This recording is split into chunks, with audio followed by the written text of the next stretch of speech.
మన పేపర్ చూద్దాం. ప్రజా ఎన్కౌంటర్. ఇక భారత్ దాడులతో తీవ్రంగానే నష్టపోయాం, ఎట్టకేలకు అంగీకరించిన పాక్ ప్రధాని. దాడి గురించి పాకిస్తాన్ కి ముందే సమాచారం ఇవ్వడం నేరం అంటున్నారు రాహుల్ గాంధీ. ఇక చెరువుల్లో వ్యర్థాలు పోస్తే కఠిన చర్యలు అంటున్నారు హైడ్రా కమిషన్ రంగనాథ్. సీఎంతో నోబెల్ గ్రహీత అభిజిత్ భేటీ. త్వరలో తెలంగాణ రైజింగ్ విజన్ బోర్డులో భాగస్వామి కావాలని రేవంత్ అభ్యర్థన చేసిండు. దానికి ఓకే చెప్పిండు.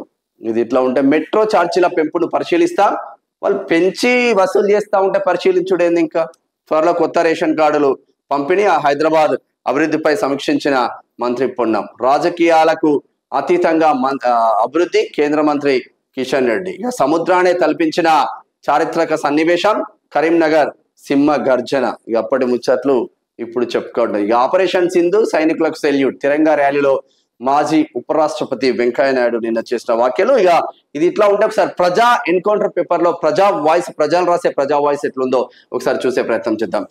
బీసీలలో చైతన్యం వచ్చిందా? కొంతమందిని చూస్తే బీసీలలో ఇంకా చైతన్యం రాలేదని అనుమానాలు వెల్లువెరుస్తున్నాయి. అగ్రవర్ణాల నాయకుల భజనలు చేస్తూనే ఉన్నారు. ఎక్కడ మీటింగ్ లో పెట్టినా ఎగబడి వెళ్తున్నారు. చిన్న చితిక పదవులకు ఆశపడుతున్నారు. బడుగు బలహీన వర్గాలకు అన్యాయం జరుగుతుంటే మౌనంగా ఉంటున్నారు. అగ్రవర్ణాల నాయకులకు ఉడిగం చేస్తూ ఆయా నాయకులకు జిందాబాదులు కొడుతున్నారు.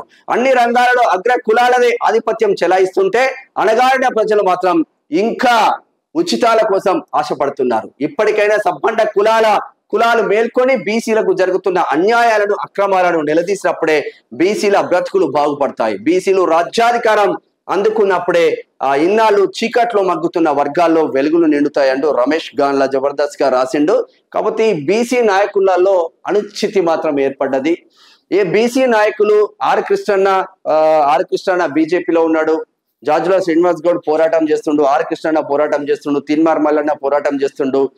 చాలా మంది పోరాటాలు చేస్తున్నప్పటికీ సఖ్యత లేకుండా వెళ్తా ఉంది. వీళ్ళందరూ ఒక ఫ్రేమ్ లోకి రాలేకపోతున్నారు. ఎవరి హిడెన్ ఎజెండా వాళ్ళకే ఉండదు. రాజకీయంగా ఎవరి హిడెన్ ఎజెండా వాళ్ళకే ఉండడం ద్వారా బీసీలలో అనిశ్చితి మాత్రం నెలకొంది అని చెప్పుకోవచ్చు.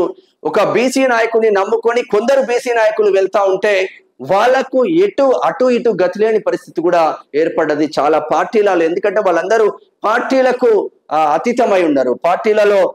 పార్టీలలో విలీనమై ఉన్న బీసీలే మనం చూస్తూ ఉంటాం. ఎవరన్నా బయటికి వచ్చి చేస్తా ఉంటే ఆ బీసీ నాయకుల పైన కేసులు పెడతా ఉంటే ఒక్క బీసీ నాయకుడు మాట్లాడు.